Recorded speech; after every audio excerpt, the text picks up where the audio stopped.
આપ જોઈ રહ્યા છો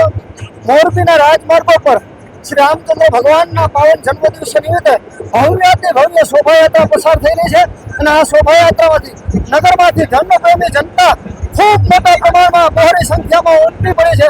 આ સાથે સાથે આ શોભાયાત્રામાં અનેક જગ્યાએ શોભા અને સ્વાગતના સ્ટોલ અને આરતીના કાર્યક્રમો રાખવામાં આવ્યા છે। સાથે સાથે આ શોભાયાત્રામાં છાવા અને બીજા એના પ્રકારના કોન્સેપ્ટ દ્વારા અનેક સ્કૂલોના એવા અનેક ફ્લેટ પણ જોડાયેલા છે અને આપ જોઈ રહ્યા છો કે આ શોભાયાત્રા કદાચ મોરબીની ન ભૂતો ન ભવિષ્યથી તો ન કહી શકાય, કારણ કે ભવિષ્યમાં આનાથી પણ વિરાટ અને મહાન શોભાયાત્રા થવાની છે। પણ ભૂતકાળમાં કદાચ એવું કહી શકીએ કે આજ લગીની શ્રેષ્ઠમાં શ્રેષ્ઠ અને દિવ્યમાં દિવ્ય તેજોમય પાવન આત્માને શાંતિ આપે એવી શોભાયાત્રા મોરબીના રાજમાર્ગો સુધી પસાર થઈ રહી છે। મોરબીમાં જે રામ જન્મ ઉત્સવ અનુસંધાને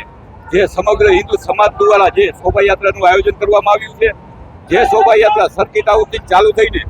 મોરબીના રાજમાર્ગો ઉપર થઈને દરબારગઢ રામ મહેલ મંદિરે મહાઆરતી કરીને પૂર્ણ કરવામાં આવશે, જેમાં અલગ અલગ સમાજ અને સંગઠન દ્વારા જે સરબતના સ્ટોલ બનાવવામાં આવ્યા છે, સ્વાગત પોઈન્ટ બનાવવામાં આવ્યા છે અને સમગ્ર મોરબી જિલ્લાની સમગ્ર હિન્દુ ધર્મપ્રેમી જનતાને આ એક આહવાન છે કે હકીકતમાં જ્યારે કોઈ પણ ધાર્મિક તહેવાર હોય ત્યારે નાત જાતના વાળા ભૂલીને આ શોભાયાત્રાના સહભાગી બને અને સમગ્ર હિન્દુ સમાજ ધાર્મિક તહેવાર ઉત્સાહથી ઉજવે એવી અમારી સભે બધા જ હિન્દુ સમાજને નમ્ર વિનંતી છે।